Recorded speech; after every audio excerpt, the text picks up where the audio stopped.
المئات من المواطنين يعودون إلى جسر الشغور وريفها ممن هجرتهم التنظيمات الإرهابية المسلحة، مؤكدين أن عودتهم تأتي بعد اطمئنانهم لانتهاء أعمال القتل والتدمير التي ارتكبتها هذه التنظيمات في المدينة وريفها، والتي اعتمدت الترهيب أسلوبا لها، واضطر هذه العائلات لترك منازلها خوفا على أنفسهم وأطفالهم.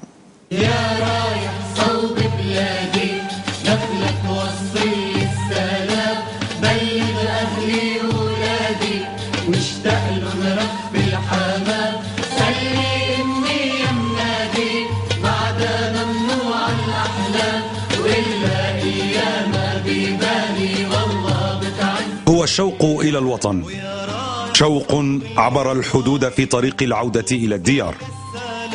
هو حب الوطن والحنين إلى الأهل الذي حمل هؤلاء وغيرهم على العودة إلى منازلهم التي هجروا منها. عودة جاءت بعد مخاض عسير ورحلة من المعاناة وحرب من الشائعات والتحذير والتخويف من مصير مجهول ينتظر العائدين إلى جسر الشغور. والله في قتل وفي ضرب وهذا اللي حكوا لنا اياه. والله زاد كانوا يخوفونا يعني يقولوا قتل وضرب، يعني ما نستجري نجي. الحمد لله الحزينه قال ما في شيء جينا. والله يقولوا لنا هناك اللي عم ينزل عم يذبحوا وبيقوسوا بيغتصبوا النسوان وبيقتلوا الاولاد هيك. الاشاعات كانت تغزونا غزي، الاشاعات بس رحتوا اعتقال وقتل له علاقه واللي ما له علاقه، كل شيء مجلس الشغور هذا عليه محكوم عليه بالاعدام. اي طيب ليش ما واللي ما عمل شيء شو ذنبه يعني؟ ليش حتى ما يرجع على وطنه؟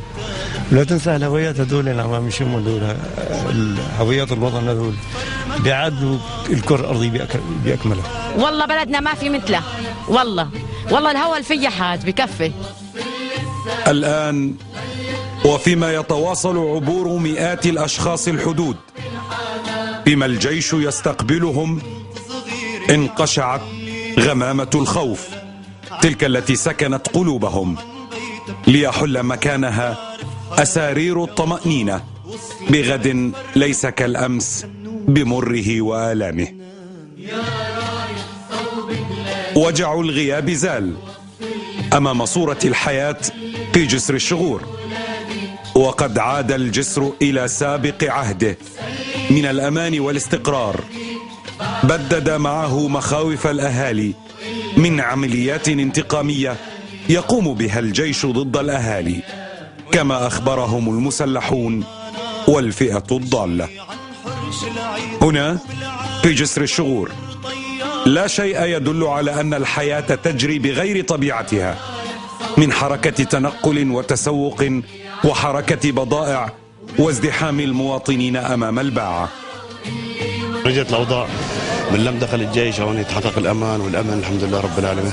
وما في شيء الحمد لله، حالة مستقرة الحمد لله، الحركة كثير كويسين، كل العالم رجعت البلد الحمد لله رب العالمين. الحمد لله رب العالمين، رجعت كل العالم على طبيعتها وما بقى في شيء خالص.